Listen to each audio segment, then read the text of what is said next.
அந்த இறைவனை வணங்குறதுக்கு கூட நம்ம கொஞ்ச நேரம் 5 நேரம் தொழுகைக்கு நேரம் ஒதுக்க முடியல, கடையில வியாபாரம் பிஸியா இருக்குது அப்படின்னு சொல்லி நேரத்தை கூட நம்மளால தியாகம் செய்ய முடியல அப்படின்னா நம்மளுடைய குர்பானி அந்த தியாகத்தால என்ன பிரயோஜனம்? வருஷம் ஒரு நாள் ஆட்டை அறுத்து அதை பிரியாணி சமைச்சு சாப்பிடுறது பேரு தியாகம் இல்ல.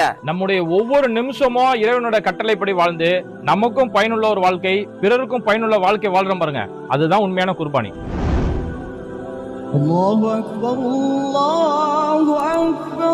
ஃபர்லான தொழுகைக்காக நம்மளோட நேரத்தையே தியாகம் செய்ய முடியல, நம்ம தான் குர்பானியோட தியாகத்தை பத்தி பேசிட்டு இருக்கிறோம்.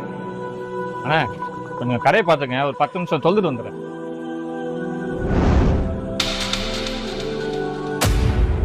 அல்லாஹ்வுடைய கட்டளைன்னு இந்த ஹராமெல்லாம் நம்ம ஒதுக்கணும்.